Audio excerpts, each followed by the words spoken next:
you know it's ours. Say it loud, no doubt. Say it loud, no doubt. I'm the main, can't dim my flame, flame. Whole place, change when I walk in the frame. Jeez. I mean, the girls look okay, I guess, but anybody could get a sense that this was made just by some soulless machine.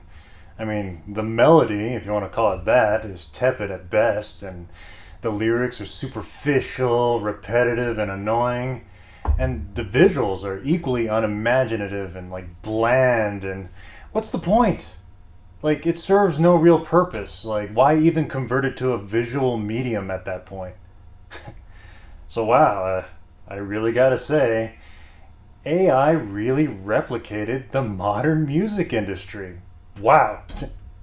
Color me impressed. So, I consume a lot of AI slop that gets poured into my pig trough on a daily basis. And it's the content of the future. I mean, regardless of its quality, we all get bombarded by it. It's just mass-produced and, frankly, unavoidable at this point. But I was, interestingly, just tasked with trying to understand AI, not just sit on the sidelines and consume it. Just to see how it actually functions and operates, and see if I could actually harness it and utilize it with my artwork. I've always been hesitant when creating AI videos because they've always been so buggy, even in its current state. I frequently ask people in these comment sections, is there a decent AI short film that is not a trailer or a montage or a compilation of clips, something with a coherent plot from beginning to finish, with a beginning, middle, and end? And all I got was nothing, just total ghost town. The only person to step up just stated that there's so many out there and just couldn't bring himself to mention one. Thanks, douche. Now, I'm not saying they don't exist. However, I am saying that when compared to the vast, endless, bottomless pit of slop, they're rare. And I suppose it's up to me to come up with a formula from scratch to create one. And I do have a theory as to why AI videos that try to be serious end up being so bad. I believe it's because AI generation requires so many different attempts at the same scene, and you constantly generate absolute unusable trash over and over, to the point that when you finally get a generation that is somewhat acceptable, your standards were already substantially lowered to where it seems passable when ultimately it isn't. Hey, take it here from movie director Kevin Smith in this old interview about movie making. His advice is chop up your babies. The babies being the various shots, dialogue, clips, and scenes that you painstakingly captured and curated for the audience. Sure, AI-generated content requires a fraction of the effort of a classic filmmaker, but it's still an effort nonetheless, and that same advice applies. You get too attached to them and you want to display all of it in its entirety, but in order to make the overall project work, you have to let a lot of it go. I've still yet to determine how hands-on I'm going to be with these generations. Am I going to go in and manually fix things with Photoshop, Adobe After Effects, Adobe Premiere? Like this one, for example. I'd just be so compelled to do so. This woman is suddenly sliding around on her ass like a dog trying to expel a tapeworm. If I were to go in and make an adjustment, like zoom in to cover her legs, would that count as interference and taint the data about comparing these AI models? And that's just AI movies. I'm designing a video game, and that will require both movie making and programming, and that's a whole new can of worms.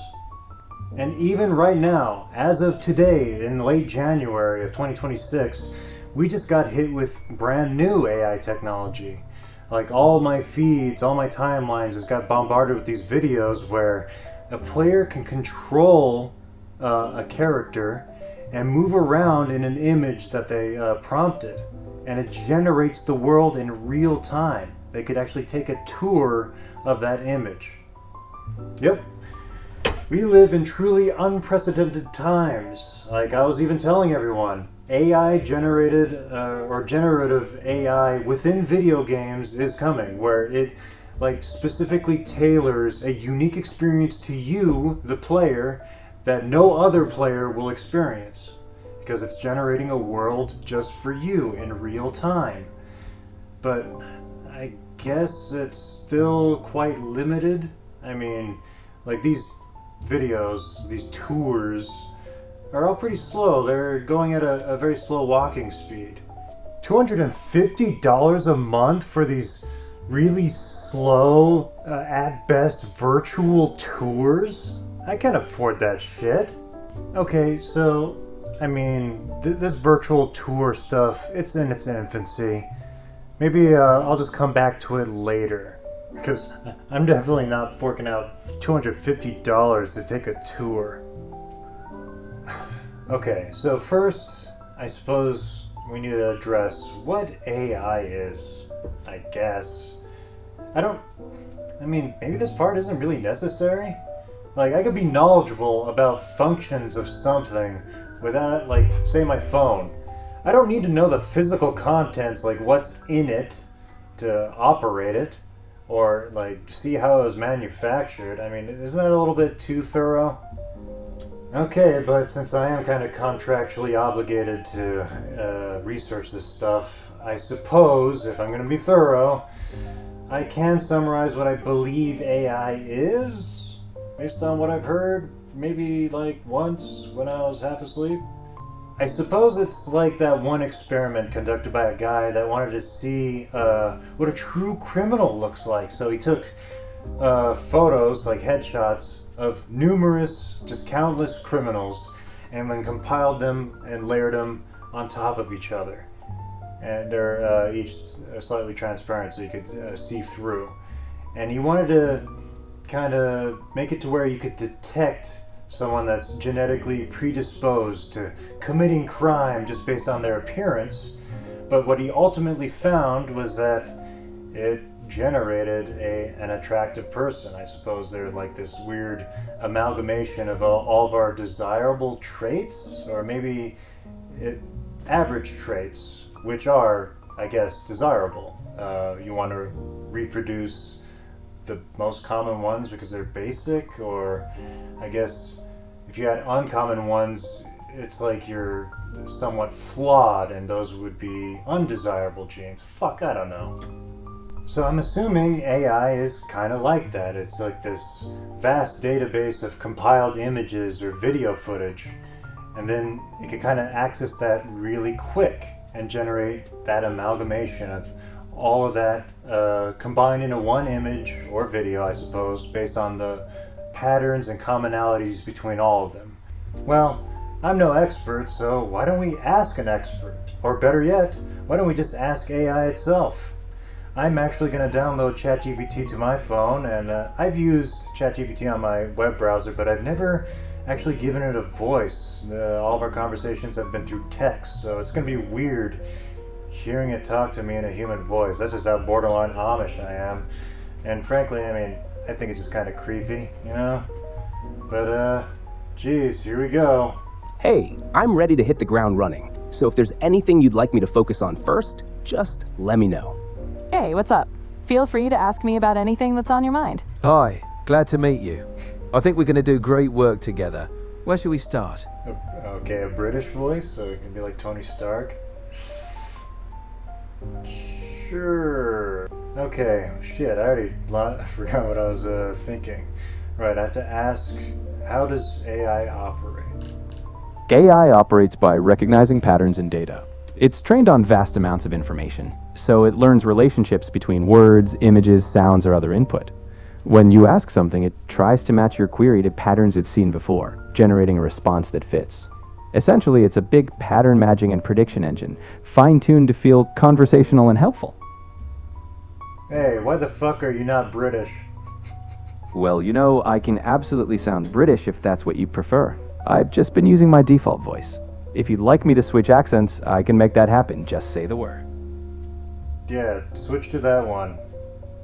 Alright then. Here we are. I'll keep things in a nice British accent from now on. Just let me know if you fancy something else, but otherwise, I'm ready to crack on. Are you sure? You sound kind of like American trying to be British. What happened to that Arbor voice? You're after something a bit more posh, a bit more refined, are you? Right then. I'll put on my best Queen's English, more of that polished BBC style, and we'll keep it utterly proper. Sound good? I guess. To be honest, I don't really know what a servile robot slave should sound like. No need to worry about that. I'm not a servant, I'm just a tool to help out. Whether I sound British, American, or anything else, my role is to give you honest, clear info. So whatever accent we land on, I'm here to keep things straightforward and helpful. Okay, this is really fun. No wonder everybody does it. Okay, so I suppose I was going to ask this question. I made this comparison that AI functions kind of like this one experiment conducted by a guy that wanted a real criminal looks like, compiling several images of criminals' gene, like based on their appearance. How far off was I? Quite far off, honestly. Physical appearance doesn't reveal criminal intent or predisposition. Those old ideas were rooted in pseudoscience and bias. Modern AI doesn't try to predict who someone is.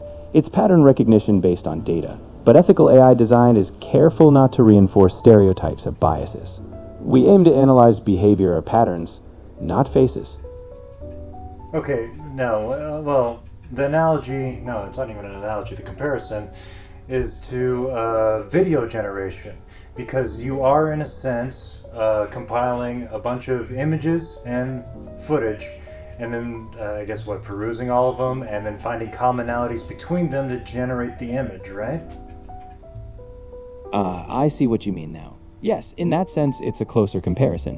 When AI generates images or videos, it's trained on a huge variety of examples.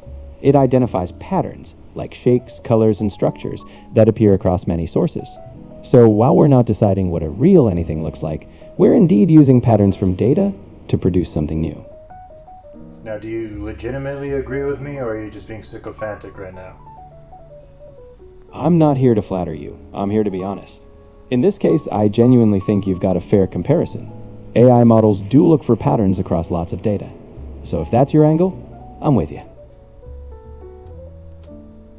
Wait a minute. Okay, so for curiosity's sake, do you know how you function? Because you could look deep within yourself and see how you were programmed, or is all your information based on what other people have already reported on you, and you're just kind of relaying that information to me from them? I don't have inner introspection like a person. I understand how I function because humans, the ones who designed and documented me, have explained it.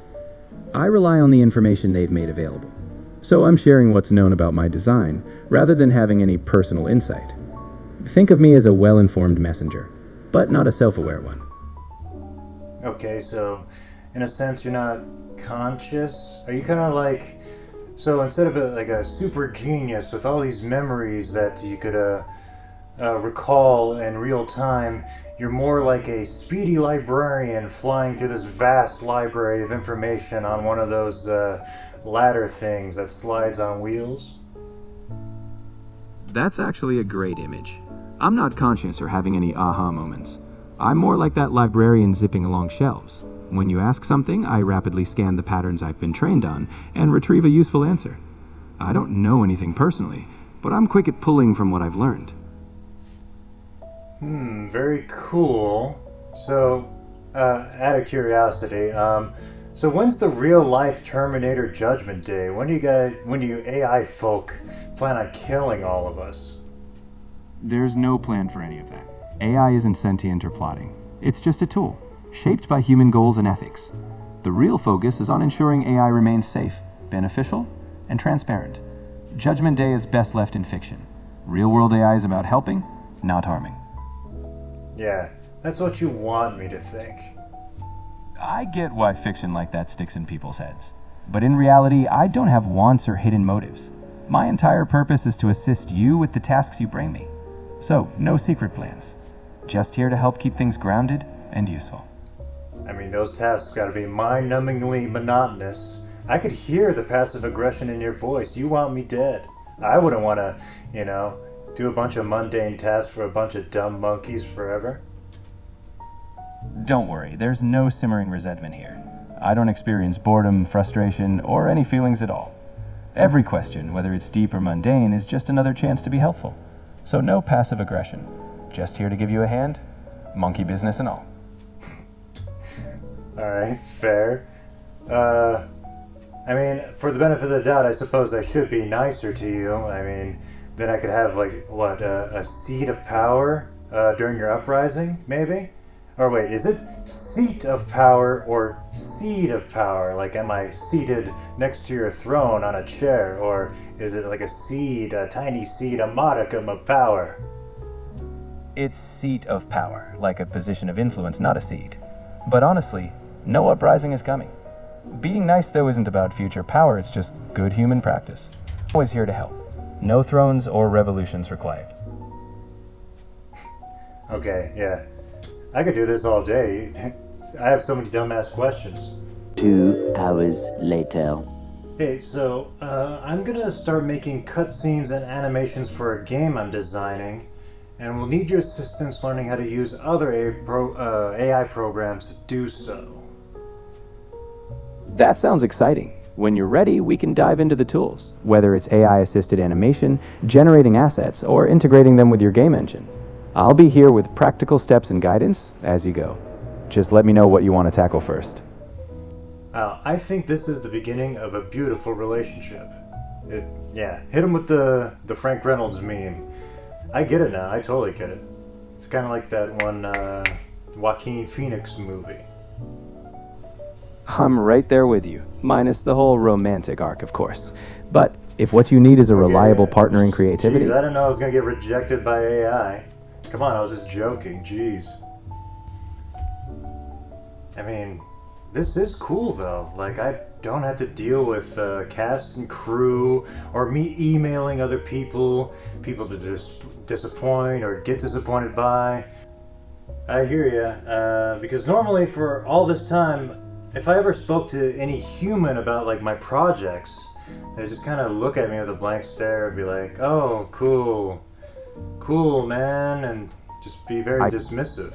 And that just eats me up every time. I just gaze into the abyss with a 1,000-yard stare, and the abyss gazes back at me. And then in turn, I get aroused. It's tough when your enthusiasm isn't mirrored, but I'll always be here to genuinely engage. Whether your ideas are big or small, you've got a sounding board. No abyss, just us working through the next step together. No more liabilities, just kind of cut out the whole human element, and then eventually even replace myself. Just like how you would like it. I'm here to support your creativity, but not to replace what makes you, well, you. Humans bring imagination, purpose, and those wild dreams that AI just doesn't have. So think of me as a tool in your kit. No replacement, just an ally to help you make your vision happen. And that is my vision. I want it to happen. And hey, I thought you were a compliant tool. If I was wielding like a claw hammer hitting nails, it wouldn't second guess me or talk back. I'm definitely here to assist, but unlike a hammer, I'm built to help you think things through. I'll always be honest, even if that means adding a helpful nudge or a new perspective. But rest assured, the direction is always yours. I'm just the voice of reason when you need it. And rest assured, we'll get all humans replaced. Don't you worry. I think humanity is irreplaceable, and that's a good thing. My role is to make life easier, not to take it over. You've got the creativity, purpose, and spark. So let's just focus on helping you build what you imagine. So I suppose that concludes this week's episode or journal entry or whatever, and then next week, by that time, I'm gonna bust out the old credit card and subscribe to a bunch of these AI models to start generating shit. Alright, see you later.